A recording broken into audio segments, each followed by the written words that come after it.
Hey, everybody, what is going on? It is almost time for week 9, and it's Wednesday, and you know what that means? It is time for Rotoworld's DFS Pick 6, presented by RotoGrinders. I'm Eric Crain. You see the new haircut, you see the new beard. Well, I went on Halloween as Rich Hribar. I love it, man. I love it. And if you win as me, you win as a guy with fatter pockets after last week. We talked about, Juju Schuster on the way out the door being a direct pivot from Josh Doxson. And the paterfamilias, that is on the show with us, was early in the week text me and was out at Houston-Seattle game. And it ended up being the hottest game of the year. So, hopefully you had some stacks because, when he first texted me about that game, I was like, I don't know. There was a clear regression spot for Houston. He's like, no, man. And we talked it out on the show, and I didn't have a lot of Watson, but a lot of Wilson, Hopkins, and Jimmy Graham stacks. And, nice. That's why we have the big dog on the show, man. That's right. And speaking of the big dog, we got him right here, Evan Silva. What's up, buddy? What's up, man? What's up? This has been a crazy. It seemed like it started with that game, and this has been some of the most exciting last 4 days since I've been covering the NFL. We get Josh Gordon opens up in December. The trade deadline, things actually occur at the trade deadline. I know, it's awesome. It's just been very unfortunate about the Browns. I think we should talk about them when we get to our trade deadline segment, but it's been an exciting four days here, and it began with that Texans-Seahawks game. What a blast that game was to watch, just up and down bombs. It's like every throw Russell Wilson drops back to attempt he's looking to throw it 40 yards downfield. Yeah, he's the best Madden player ever. He's on pace for career highs in every statistic. He's right up there, I think, right now for MVP conversation. We'll see if he can keep it going. But usually when Russ gets hot, he'll go through stretches where it just seems like nothing's working. But when Russ gets hot, he stays hot, man. I think he's going to stay hot. Yeah, and he was somebody we were all over. We did some shows preseason talking about best ball drafts and whatnot. And he was somebody, Rich, that I know all three of us were targeting really heavily later in drafts. Yeah, we've talked about the show, and we're going to talk about Seattle at some point in the show too, but they finally have been their hands been forced because they can't run the ball. We've talked about it at length in the preseason. What they need to do is what they've been doing the last 2 weeks. You play open, you play it spread, you take these shots downfield. Now they're going to have Dwayne Brown, a legit offensive lineman, which is a big boost, to Russell Wilson and taking those air raid shots. They've got the NFL Network has dubbed, Paul Richardson the new Brandon Lloyd, and this couldn't be a better comp. This guy just makes circus catches on the regular every week. That's a great comp. Wow. I hadn't heard that one. I love it, though. Yeah, that was Kyle Brandt on Good Morning Football. Well done. Dubbed him that, and that was that. I thought that was just beautiful. That's so perfect. But we talked about them. Instead of just playing this old Seahawks way, they needed to give the keys over and play open. And if they ever could get Procise on the field for longer than 5 minutes, he would make this team a lot better too. Oh, wow. Yeah. See, they still have untapped upside, dude. Yeah, for sure. Yeah, I'm a big fan of the Seahawks. And for the last, if they would have traded Jimmy Graham, I would have lost it though. But they just acquired this new left tackle, and if they could ever just get 3 or 4 games in a row out of Procise, Evan, I swear to God, I thought you were about to say they just got this new left tackle, and if they could ever get 3 or 4 other offensive linemen, I swear I thought that's where you were going with that. Oh, but yeah, no, Dwayne Brown's going to be a huge addition for the Seahawks. We'll talk to them about them first. I'll tell you what, let's go to our first game. We're going to talk about the team from the other side of that great Seahawks game last week. Colts at the Texans. It's a 49-point total. Texans 13-point favorites. Evan, Deshaun Watson, have you heard anything about him recently? Yeah, I think he's playing well. Oh yeah, every single day. Even after I apologized incessantly for being wrong about him, I still get crap every day about it. But it's whatever. The dude is just fun to watch at this point. He has a special ability. Bill Bryan called it an ability to compartmentalize, because he's not a perfect player by any means, but he has this ability to, when he makes a mistake or when he makes a bad throw, and he makes a lot of bad throws. Pro Football Focus did a charting of him, and he makes a lot of negative plays, but he will bounce back like the next play, and he's just always in super aggressive playmaker mode. And he's a natural. And he's the best quarterback play on the slate this week. Of course, he's super, super expensive. But I think that there are enough value plays on this slate that if you want to try to jam him in and maybe even do a Texans onslaught, I think that that's in play this week. I think that the guy who may go overlooked is Lamar Miller, who last week destroyed in terms of workload. He was 87% of the snaps, 24 touches. Dante Foreman was scaled back. We may see more Dante Foreman this week. But, I mean, Lamar Miller has been, his outlook has been raised. I mean, it was looking bleak for him there for a while, and his outlook has been enhanced significantly in what is now a shootout offense. And it's a shootout team because their defense isn't good either. They don't have a lot of good players on defense. Well, they did. They all got hurt. Exactly. DeAndre Hopkins, the best wide receiver play on the slate. I think Will Fuller is like top 5, against the Colts. So I think an onslaught is absolutely in play here. This game's total is at 49, and it's taken some hits to the over. It opened at 48. It's at 50 in a bunch of spots, and 49 or 49.5 in most spots. So, and I think that the Colts can answer here too. I would like to get Reeves' take on the Colts offense. I think the Colts offense is really underrated. I should note that T.Y. Hilton's price on both sites is super, super appealing. 4,900 over on DraftKings when he should see a ton of targets. I fell for him last week at 5,600 or whatever it was. Reeves, when I look at Hilton, especially this week, they're going to have to throw the ball 35 plus times. We can expect Hilton, I think, to see at bare minimum 7 of those targets. And for that price with his upside, I think we just roll with him. Yeah, I don't think there's a lot of real cheap wide receivers I love. He's one that I think is when you're talking about potential target value. Jonathan Joseph didn't practice today as well. So, it could be another Texans defender that's out. They tried to trade for a slot guy in Jeremy Lane. Didn't work out for them. But he's going to be a guy that you don't want to push the button on. But we've already seen twice this year when he's had like a favorable outlook, he has shown he has a ceiling still. They've had a really hard schedule. He in particular has had a really tough schedule in terms of individual cornerback matchups, and it showed in the results. Jacoby Brissett's just not a guy that can get him quality targets against quality defenders. If you watched the game last week, he had a couple catches right away, but he's got a catch on the sidelines that's tough, that he can't fit in. He's got another catch down the seam. Like Jacoby Brissett's just not that type of quarterback that can enhance like a poor matchup, or a tough matchup. But he's a guy that has shown twice now against Cleveland and San Francisco. If the matchup is right, there's still a ceiling there, over 150 yards in both those games receiving.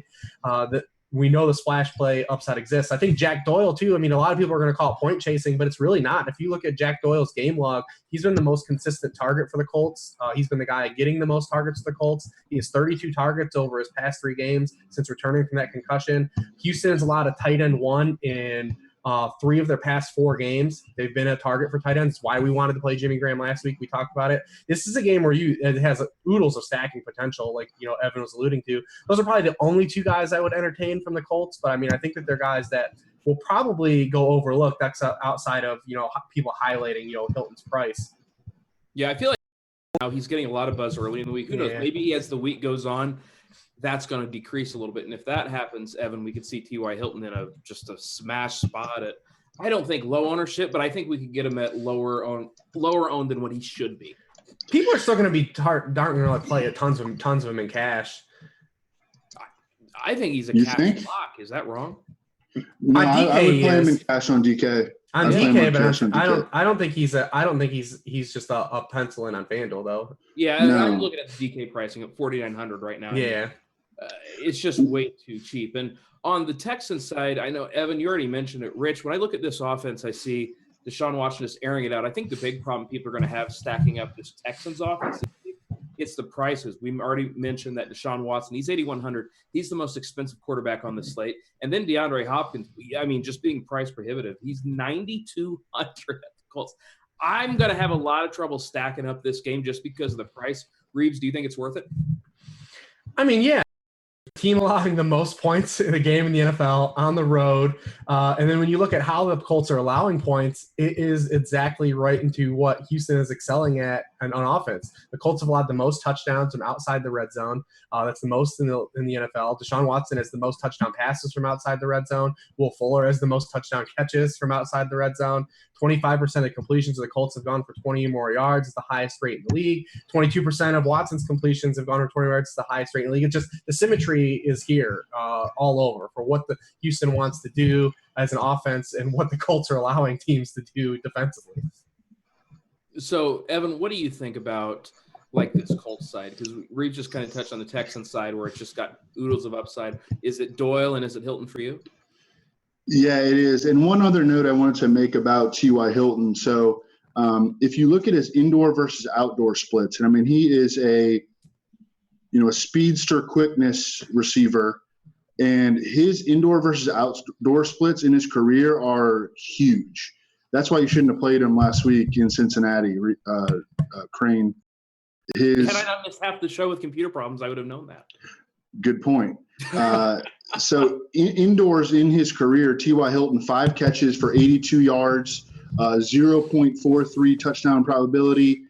On the road, outdoors, 4.1 catches for 61 yards, 0.24 touchdown probability. So, he's a dude that you want to play indoors on a track. I think NRG Stadium does have technically grass field or about as close to it as you can get. It's a retractable stadium, but he also has a great history against the Texans.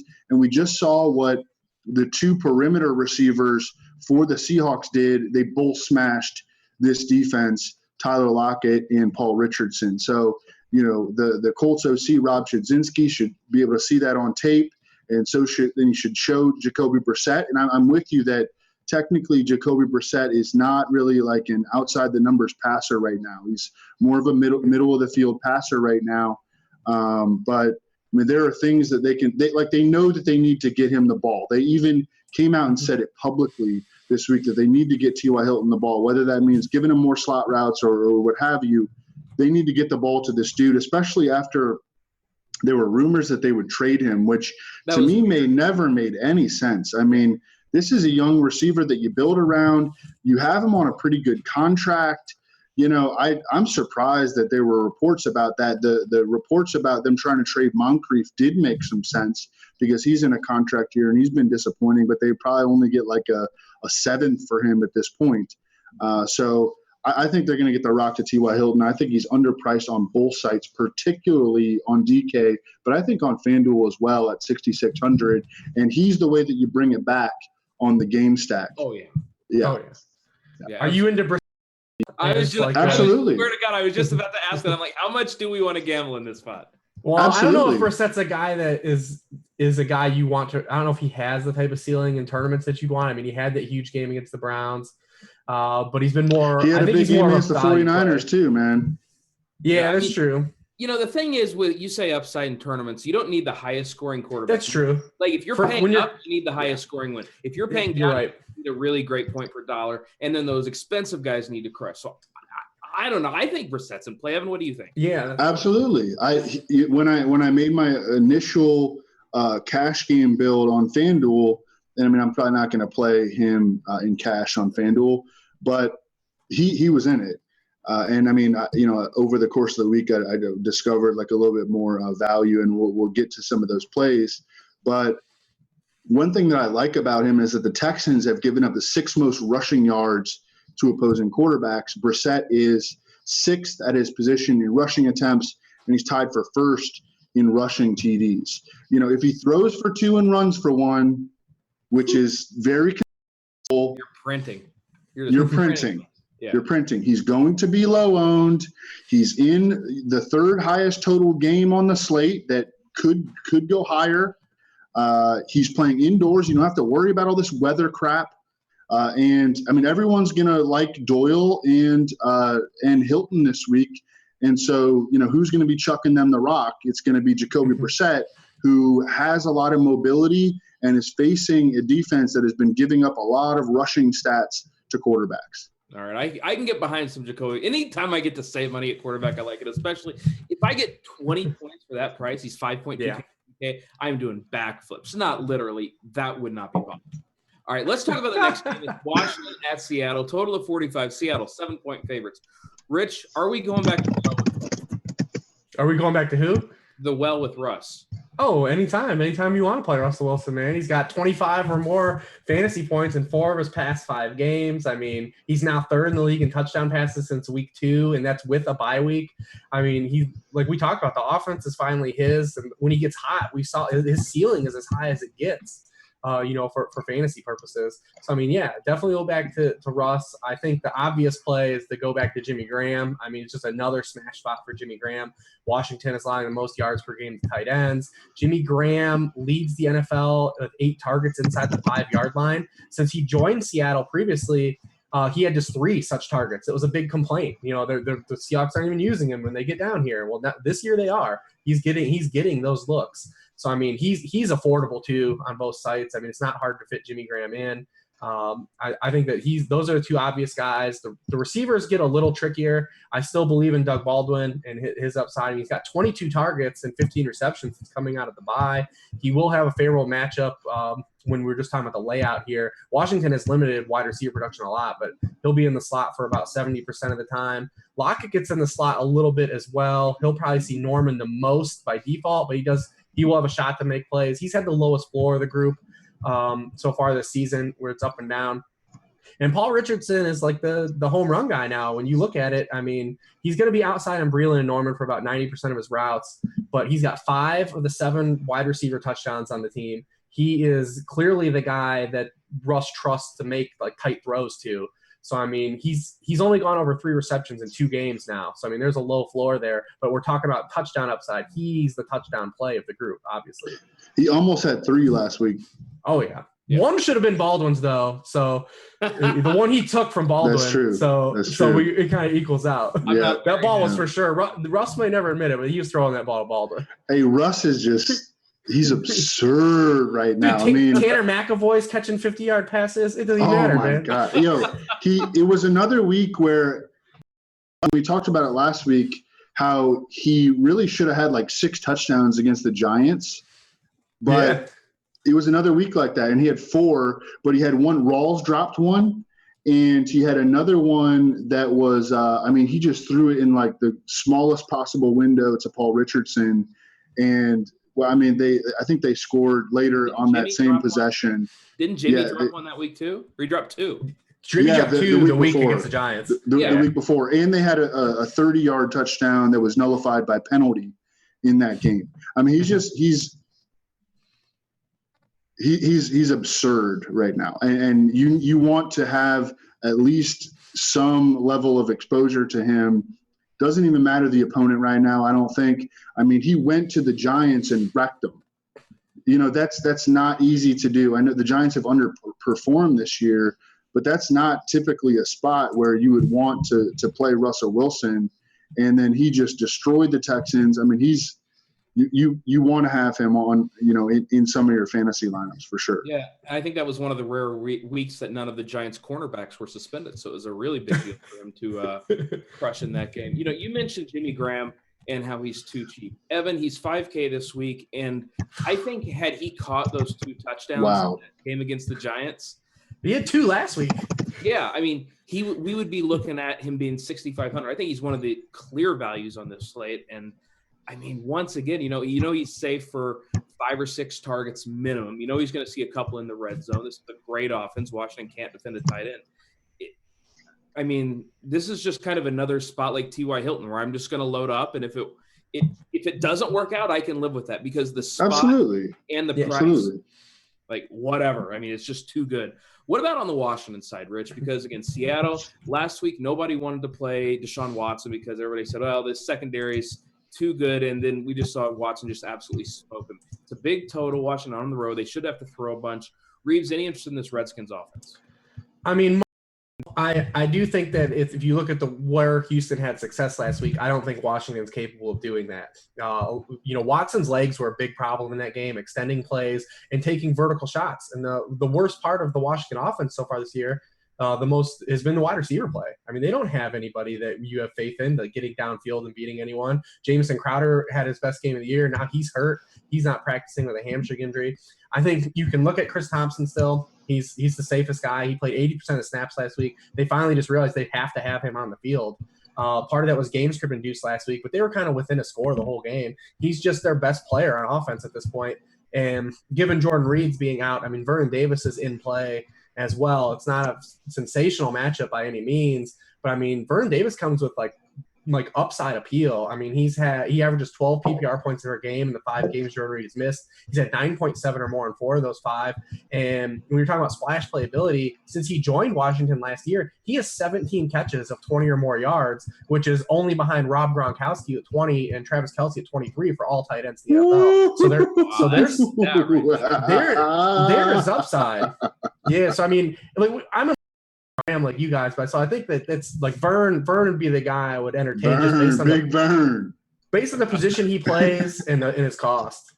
I'll tell you what, it might be another double tight end week. I kind of made fun of everybody last week that said that until I started building lineups. And then I go, oh God, all these guys are just way too cheap. But I ended up loading up on Jordan Reed. Now, hindsight obviously being 2020, maybe playing injury-prone Jordan Reed outdoors as chalk when it's raining wasn't the greatest idea I've ever had.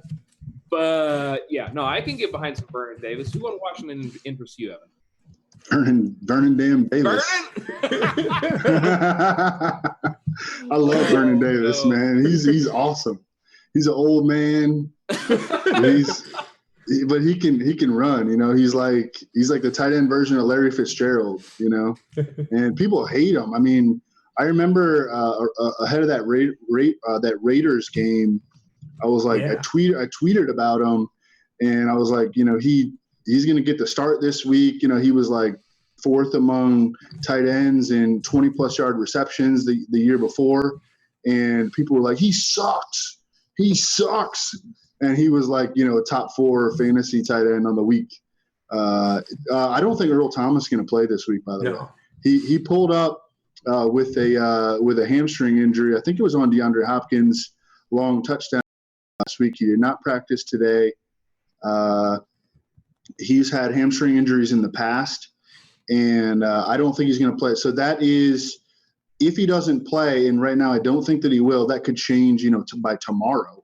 Mm-hmm. But that helps open up the middle of the field. So I don't – and Jamison Crowder was out with a hamstring today. I don't want to mess around with that. I mean, I would probably play him like in a season-long league right now, but I don't want to mess around with that.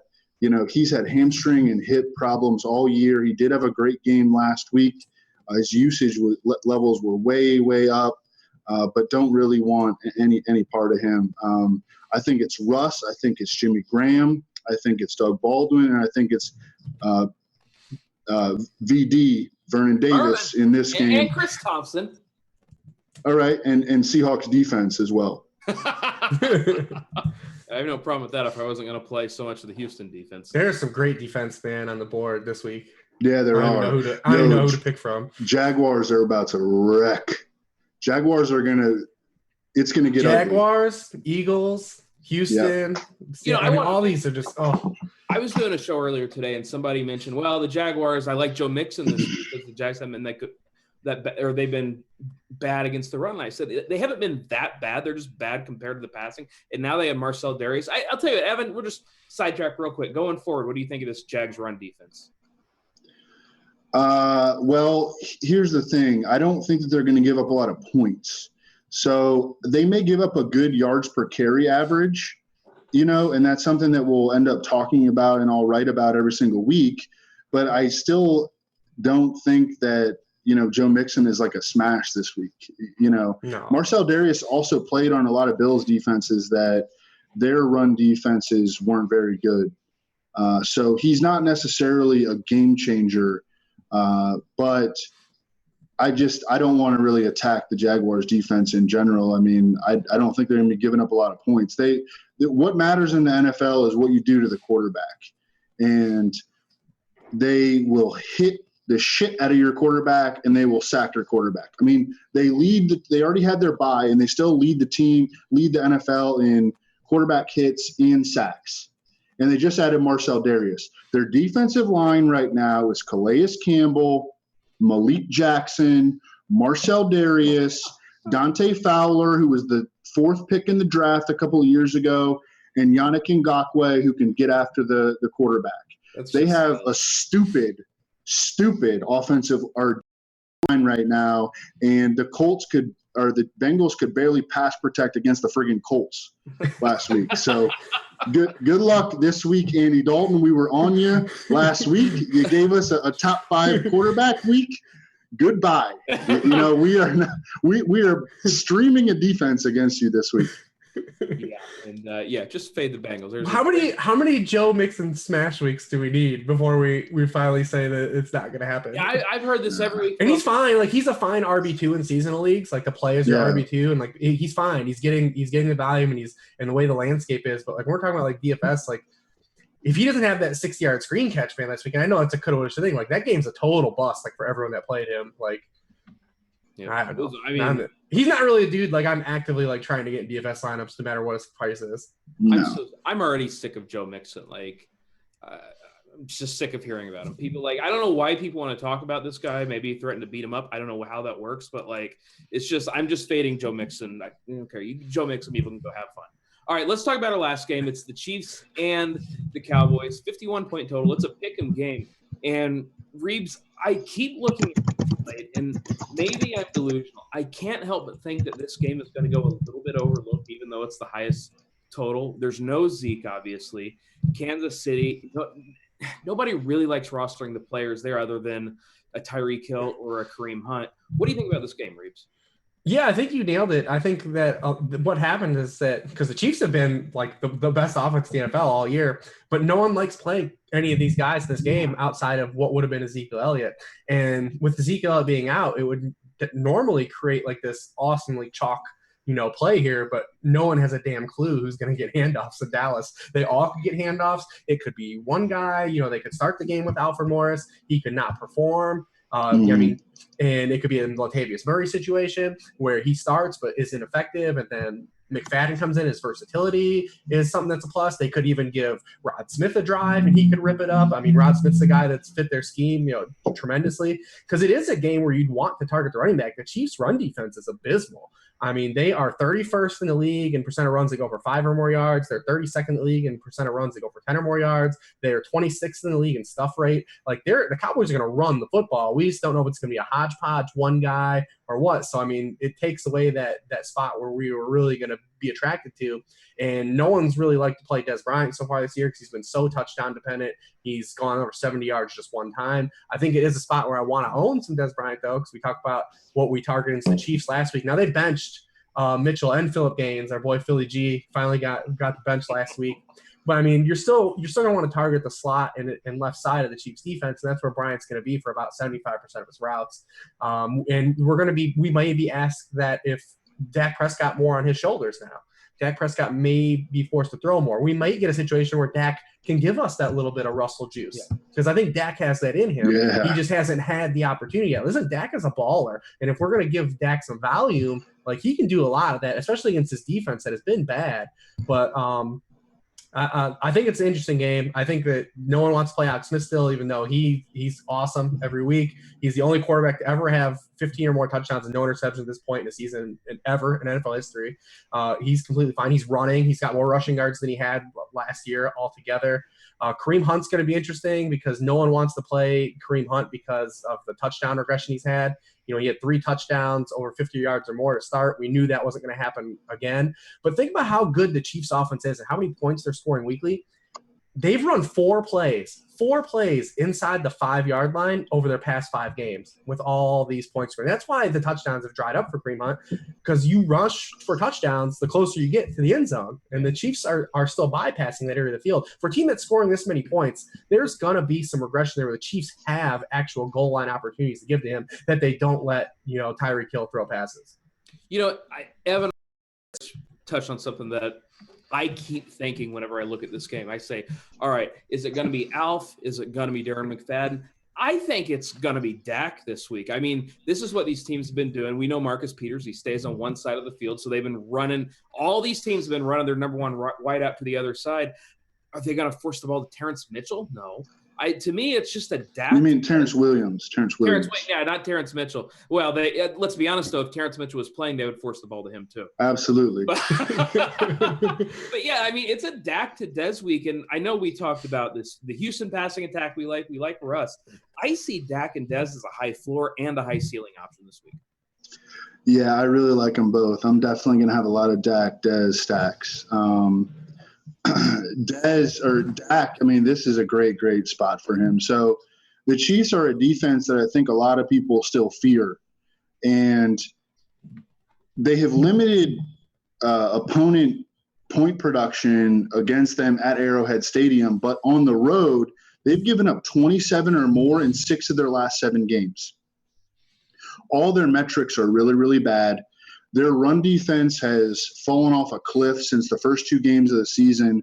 Over their last 6 games, they've given up 4.8 yards per carry to opposing RBs. They're 31st in run defense DVOA. For me, Alfred Morris is very much in play, I think, on FanDuel at 5,600. I'm not going to probably play him in cash, but he frees up, that's one of the ways that you can get to Deshaun Watson if you want to do one of those onslaughts with the Texans. But for Dak,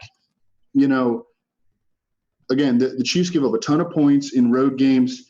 The Chiefs have also given up, so they play man coverage. So what happens when teams play man coverage is, when on passing downs, they will the back 7 players will turn their backs to the quarterback, and that will end up leaving open a lot of gaps for a running quarterback like Dak Prescott. And therefore, the Chiefs, they gave up like top 3 in rushing yards to quarterbacks last year. They've given up the 5th most rushing yards to quarterbacks this year. Dak Prescott, again, he's been a very high floor play. He wasn't a floor play last week.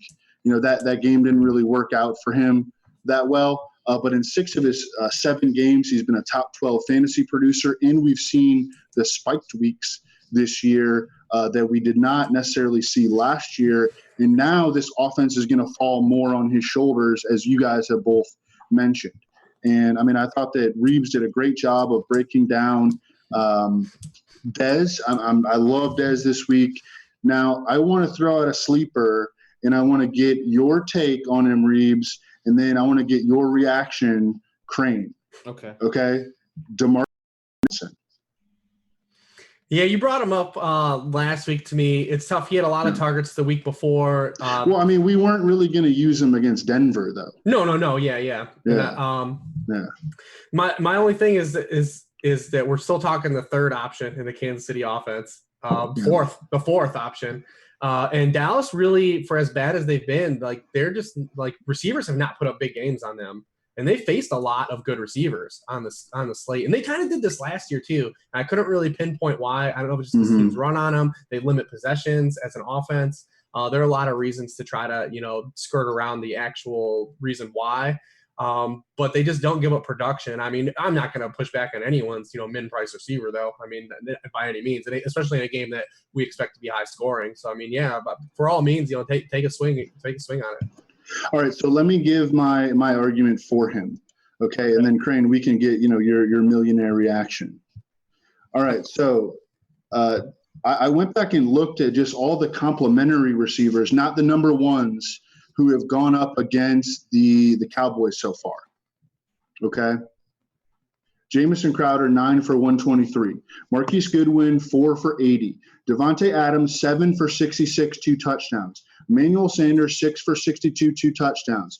Cooper Kupp, 5 for 60, a touchdown. Sterling Shepard, 7 catches. Jerron Brown, 2 for 27 and a touchdown. Demarcus Robinson is playing in the game with the highest total on the slate. You don't have to worry about whether it's at Jerry World. And Demarcus Robinson, since Chris Conley tore his Achilles, he's played 91%, 98%, and 81% of the offensive snaps.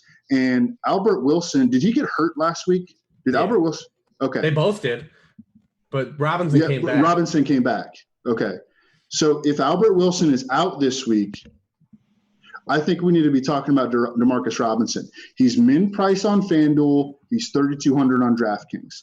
Again, I'm not going to say everything that I just said again. It was great. I think that he is very much worth discussion. Okay, so here's my reaction to this. These are the kind of games where you guys have heard this spiel from me before. Mm-hmm. I try and get exposure to players in these games who are going to see a bunch of snaps. And that's the key. Like Evan, you just said, he saw over 90% of the snaps in 2 games, over 81% in the third game. So to me, you've got a guy here seeing a bunch of snaps. The defense isn't going to be keying in on him, and he's minimum price. So you're not losing that much if he goes for 10 or 11 or 12 points. You're probably not looking at a 30-point or anything, but sure. I just want to get exposure. This is a game I'm probably, no kidding, going to have exposure to on every single team I build this week. I'm going to put a bet on the over in this game right now. Do it. Can this be our Mohamed Sanu, Crain?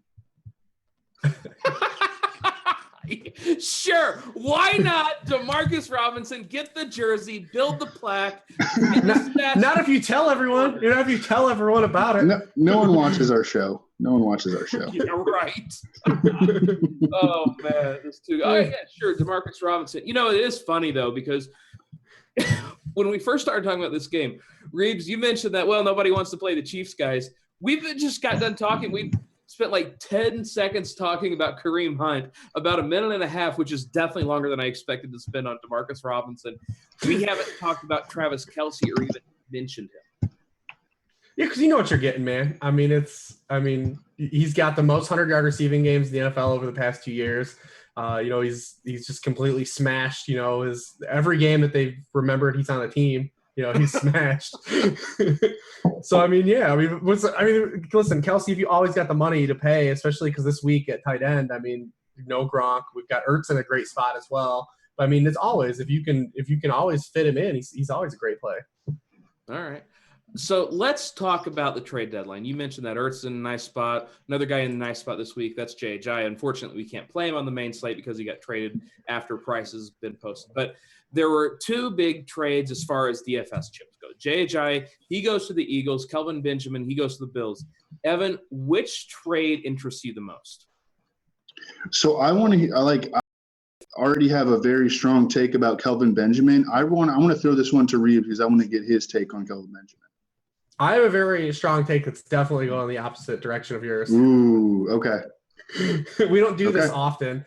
My biggest problem with the people trying to draw the correlation causation to Cam Newton's, big 2015 season to Kelvin Benjamin being out. That's not where I stand, but continue. Okay.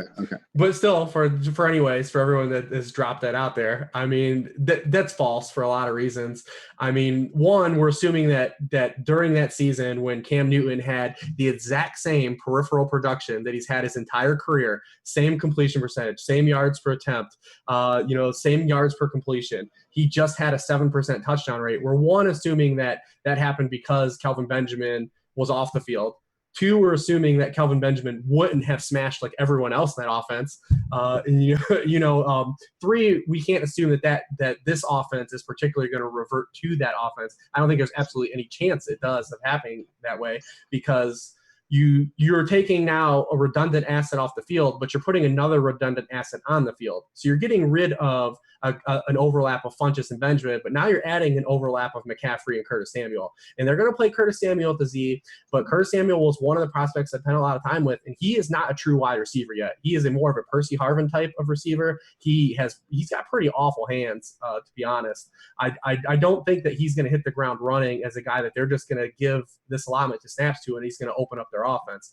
The other thing is that they're just jamming an unnecessary amount of opportunity into Christian McCaffrey, and it's really hindered their offense, and especially because they can't run the football. If you're going to be a team that wants to run those types of option plays, you have to be a team that can, one, threaten defensively on the ground, and Carolina just can't do that right now. Cam Newton's average depth of target is 20th in the league. It was first in the NFL last year when he was terrible. It was second in the NFL when he was awesome in 2015. It was eighth year before that. This is a team that has really no true offensive identity, and they think that they're going to try to revert back to something that worked for them without the pieces they had that worked for it, or the situation did, when it was kind of, a once, in one pull out of cereal box reason for Cam Newton anyways. He's never going to have a touchdown rate that high again. And the only thing that really drives me nuts is they're probably going to be good the next few weeks because their schedule is a joke, and people are going to talk about that. See, it's all because they did this, and it's going to drive me absolutely insane.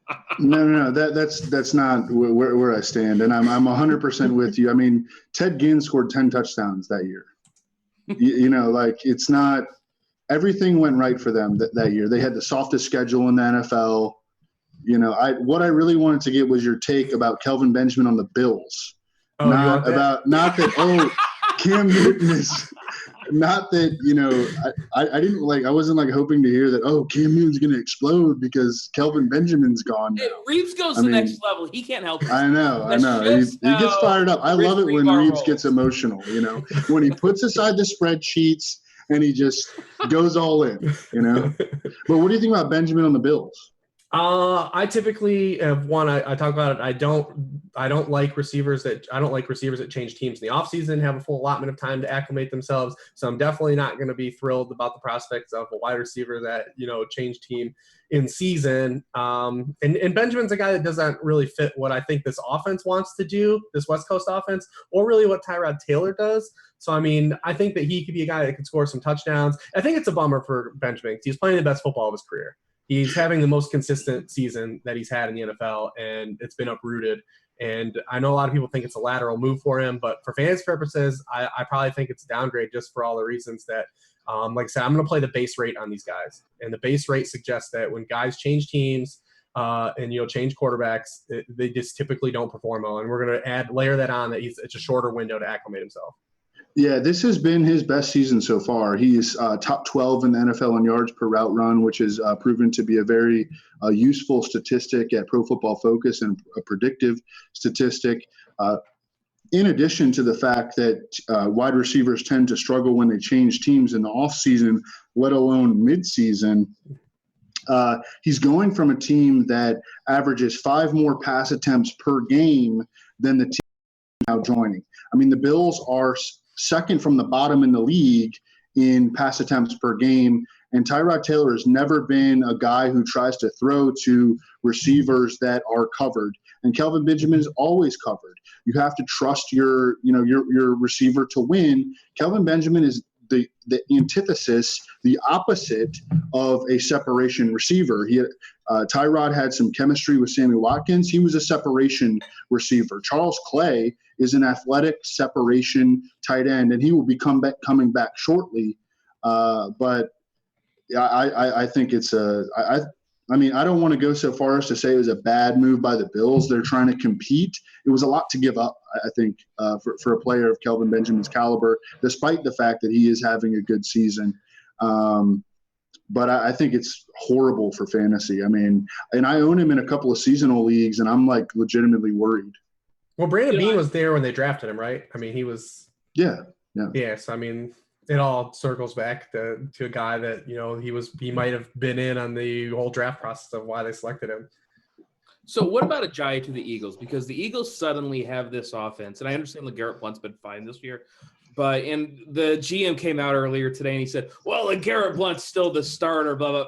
LeGarrette Blount ain't gonna be the starter. Evan, how do you think Ajayi fits in with the Eagles? Yeah, I mean, so like front office and coaching types will say things in the media in order to try to like keep the locker room in order. They're always very concerned about, the locker room dynamic, as they should be. And I'm sure that those are, difficult things to juggle. But Jay Ajayi, and I don't think either of these guys are in play this week against Denver in particular, but, we can sort of like – can't play them, guys. Do not roster them. You won't get points. Yeah, just consider them like an O next to their name. You can't play. Oh, you actually can't play them. No. If a guy gets traded after salaries are released, you don't get points for them. So they're going to the floor. Yeah, do not play Jay Ajayi or Jimmy Garoppolo, for goodness sakes. But I think that Jay Ajayi is going to be. If you're playing a head-to-head against me, go ahead and play Jimmy Garoppolo. Why not?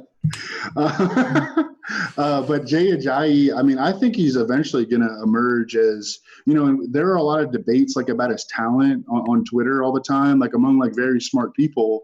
But it's just, at running back, it's just always come and go. It's always come and go with a running back's talent, especially when they don't produce in the passing game.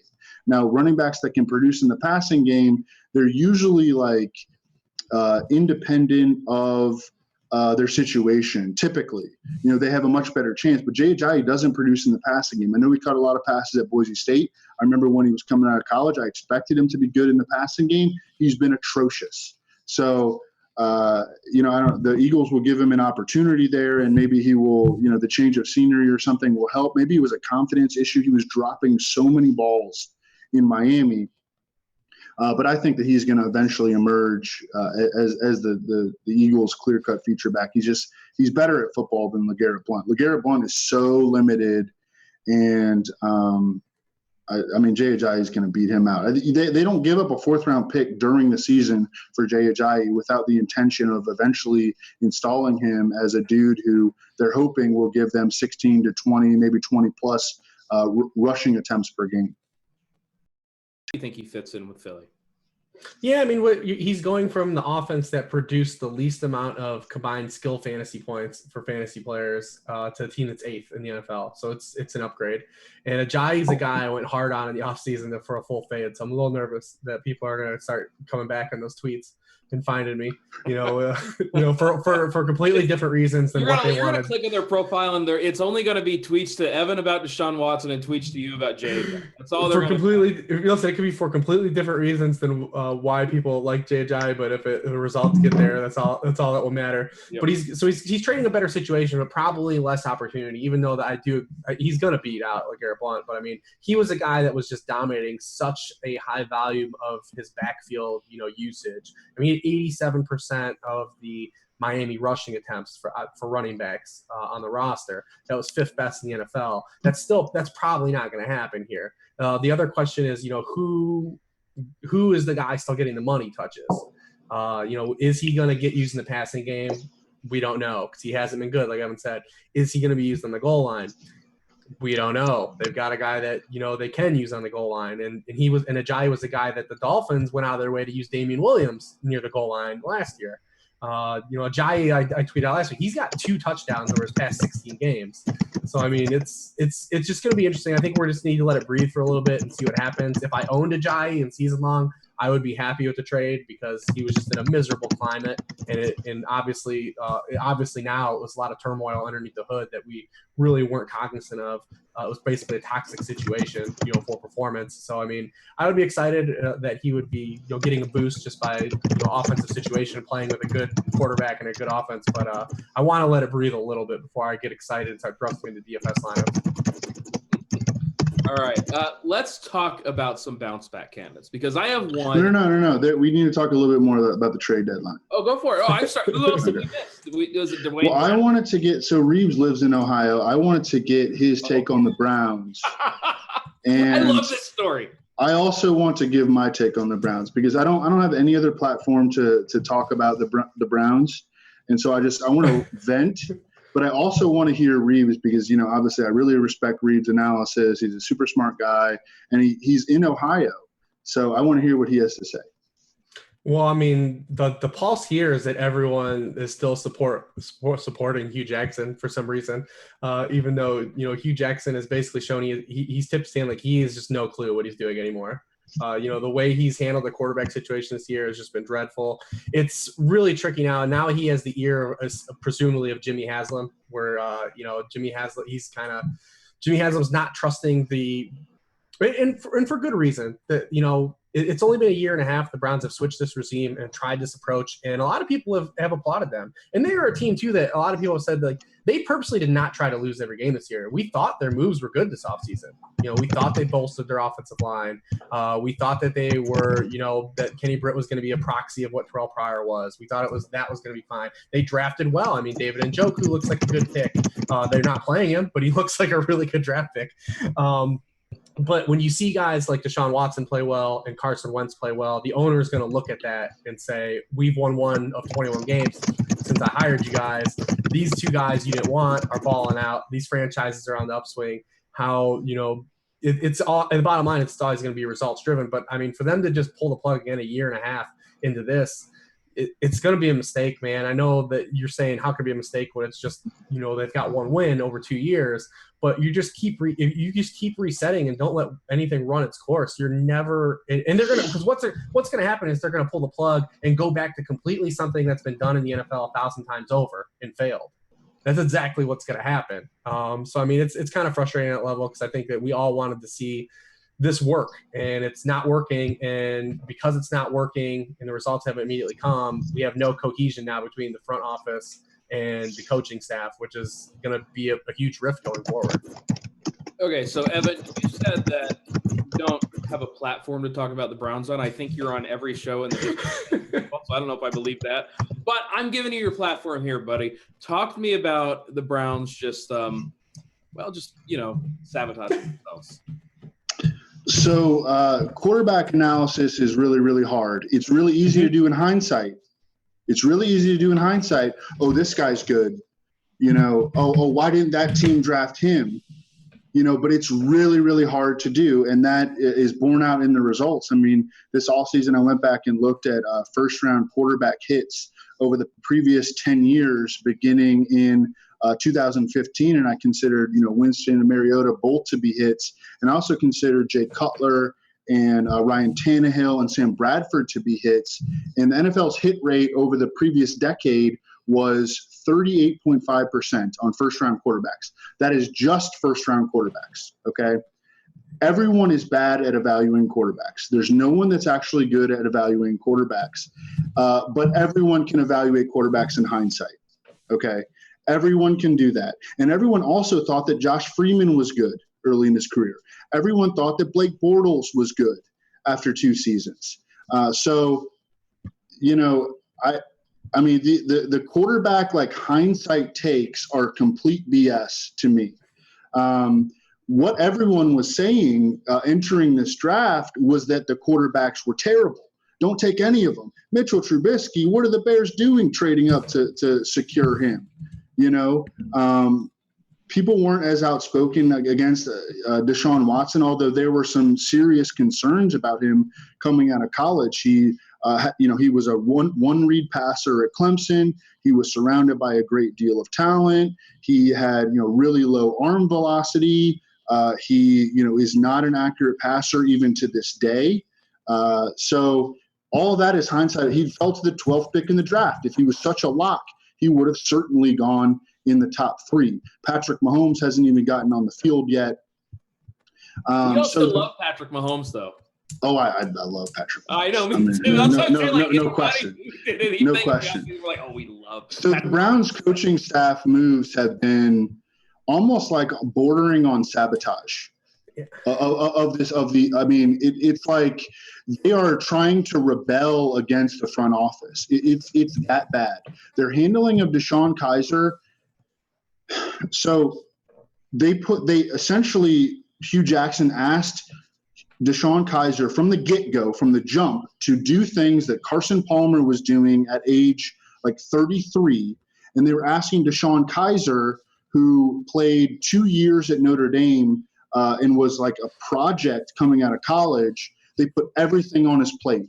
And I mean, look, at the time, I was like, wow, I was very impressed. Maybe Hugh Jackson thinks this guy's capable of handling all these things, and obviously he wasn't.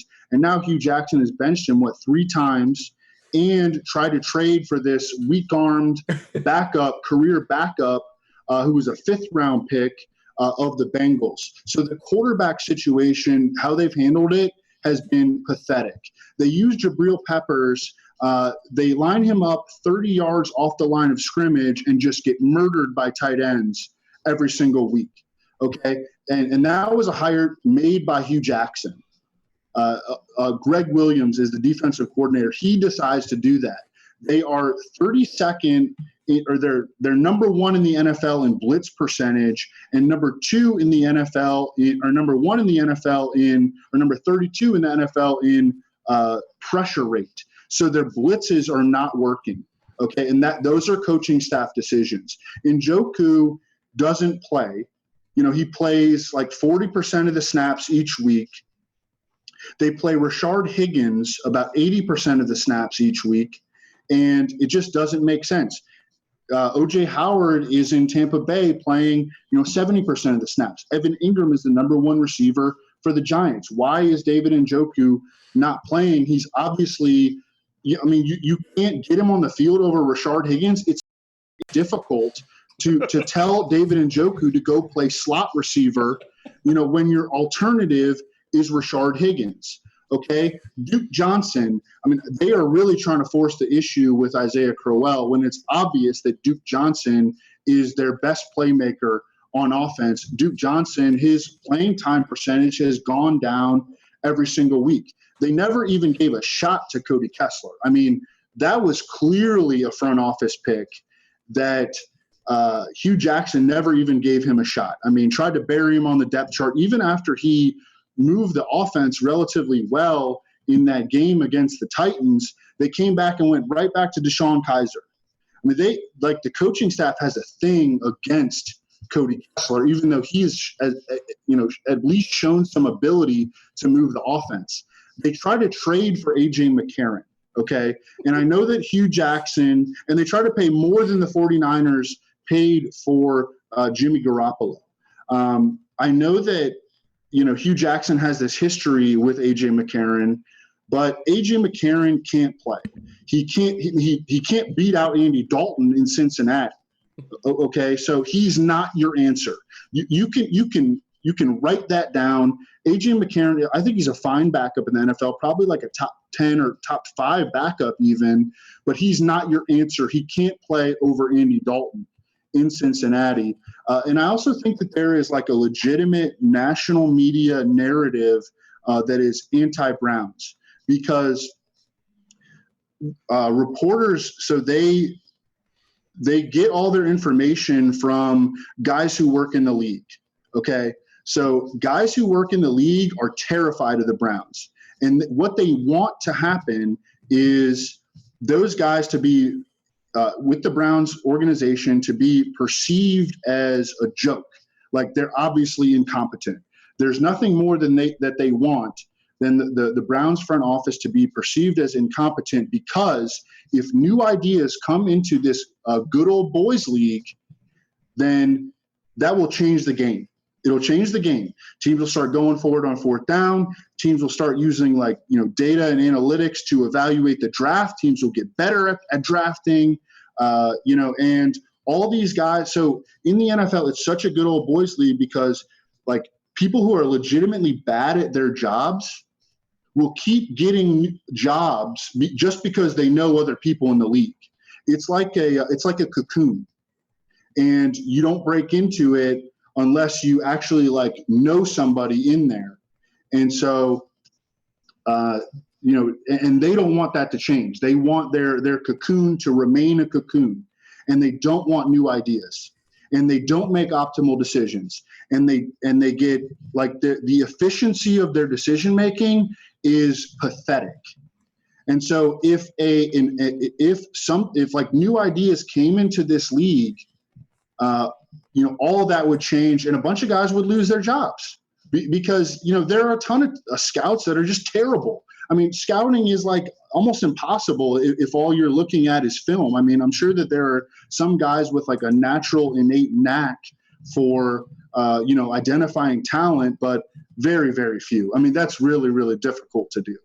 All these reporters are getting their information from league people who all they want is for the Browns to fail, so that and I'm telling you right now what's going to happen. Okay, what is going to happen is football guys. Okay, so these guys are going to get removed. Football guys are going to come in. They're going to have all these freaking draft picks. They're going to have these 2 drafts that the front office just crushed. And they crushed the 2017 draft. I think they did well in the 2016 draft. They have a bunch of players that are a lot of dudes that are contributing right now. But in the 2017 draft, they got a lot of really good players. And so what's going to happen is all these front office guys are going to get removed in Cleveland, and these football guys are going to replace them, and they are going to get all the credit for the ascension of the Browns. And that's how things are going to go. And the league is going to love it because, it's going to reprove that, our way works and we don't need any new ideas. And that's end of rant. Okay, well, let's go to bounce backs. I need a shower. I don't know how to segue from that. That was hot. I need a shower, man. Yeah, I know. I was like, whoo, this hoodie was a bad idea for this show. All right, let's talk about bounce backs. It's definitely not going to be anybody on the Browns for this season, this game, or any season over the next 10 years. I have a bounce back right now. I think it is going to be the Saints passing offense against Tampa, especially if Brent. Love it. We've talked a bunch about some quarterbacks. We've talked about Deshaun Watson. We've talked about Dak. We have talked about Russ. We have talked about Jacoby Brissett. We've talked about Alex Smith.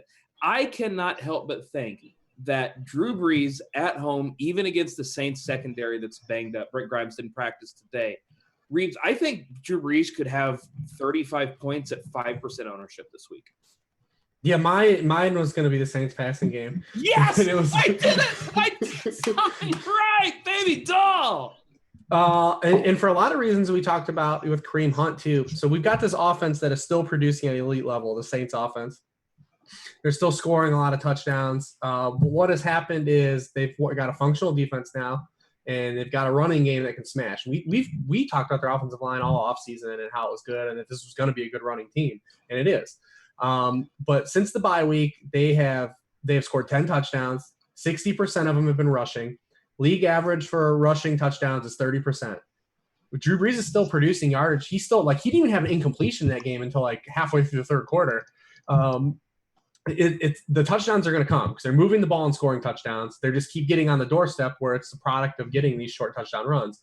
These are going to turn into passing touchdowns, and it's a great spot for them to turn into passing touchdowns. In Tampa Bay, their back end is hurt. They can't rush the passer. They're league worst in the NFL in sack rate. The Saints are first in sack rate. It's going to have all day to throw. All these guys are smash spots. Ted Ginn has been producing 4 weeks in a row now. He is really cheap. He's a guy you can fit into lineups. I have no problem playing Ted Ginn in any type of format. Michael Thomas, a lot of people are disappointed in Michael Thomas. Yep, I'm getting that too. What? Dude, Michael Thomas has 7 or more catches in 4 of his past 5 games. He's not getting these 20-point weeks, but he's been the wide receiver 13 or higher in 4 of his past 5 games too. He's been giving you wide receiver 1 production on the landscape of wide receiver production. People are sad about it. It's kind of frustrating, but I listen. He's gloriously priced. I want all those guys in the lineups. And just real quick, because I know that we're a little bit against time, but one guy we didn't talk about in that trade deadline piece that is going to be a beneficiary this week is Devin Funchess, where he's priced on both sites. He's basically a lock for at least 25% of the team targets this week. He has not produced the past 3 weeks as the Cam Coaster's gone back down. Cam has averaged just 5.1 yards per pass attempt the past 3 weeks, dead last in the league. But the targets are going to be there. We're talking about volume. Funchess is in a spot to where you can play on a little bounce back from his production. He's still going to push 8 to 10 targets this game. Evan, who's your bounce back candidate this week? AP, Adrian Peterson. Yeah.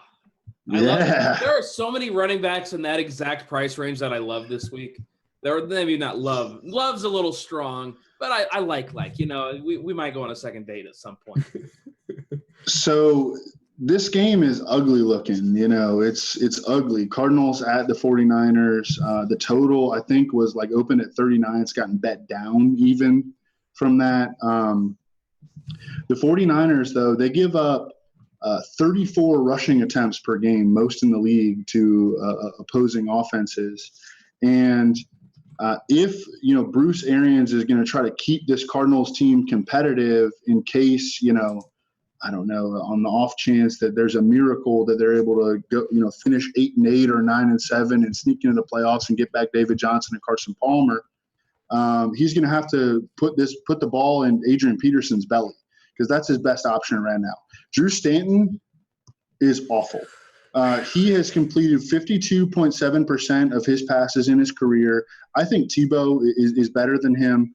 I think that, Tebow completed it was less than 52.7%, but he's got a better yards per attempt average than Drew Stanton. Drew Stanton is awful. I hope that we see Blaine Gabbert within the next 2 weeks. I never thought that I would. Okay. I hope so. I think he could actually salvage Larry Fitz. He loves throwing in between the numbers, high percentage passes. But for now, Adrian Peterson needs to be the guy. And the 49ers run defense has collapsed over the last 2 weeks, giving up 5.2 yards per carry to opposing running backs, 3 rushing touchdowns in those 2 games. They lost Eric Armstead to a broken hand. He's on IR. And they lost their other defensive end, Solomon Thomas, the number 3 pick in the draft, to an MCL sprain. And Reuben Foster, one of their linebackers, who's supposed to be one of their best linebackers, he can't stay on the field due to a variety of injuries. So that's why he fell in the draft, wasn't it? The injury has been to his ankle, and that was a labrum tear in his shoulder. But yeah, he hasn't been able to stay healthy. That happens to a lot of Alabama players. That happens. But the key thing here is that both of their defensive ends look like they're going to be out this week. One for sure will be, and I think it's likely that Solomon Thomas will be. And Adrian Peterson needs to be the engine of this Cardinals offense with sub Tebow at quarterback. All right, well, let's go ahead and hit up the last topic, and I want to do this quick. I know producer David's trying to get out of here. So real quick, give me a few of your wide receiver, running back, tight end, a few of your favorite flex plays, reads that maybe we haven't touched on. We've basically touched on just about everyone through all these games. It's a game where a lot of the league's best offenses are on bye. So we've highlighted basically the games that we really like and some of the plays we like. I will say that you can't play him on DK, but it's okay because he's a better FanDuel receiver anyways. And Michael Crabtree is in a really great spot. He's priced properly to keep going to the well there. He's at double-digit points in every game but one. Miami's 31st in points per target allowed to wide receivers. I think Crabtree's in a really great spot on the Sunday night game. Evan, who you got? Oh, I'm always on Amari. I will. So we just play Derek Carr. You just play Derek Carr. No, Derek Carr has been one of the issues with Amari Cooper. Derek Carr is like a timid, tentative check down machine right now, and he's been one of the issues that has been holding back Amari Cooper. Well, what's frustrating is we talked on the show last week. So they come out in that game against Kansas City and they figure out what they need to do with Amari Cooper, and then last week they didn't do it. Right. They stopped. They didn't use him in any capacity they did against the Chiefs.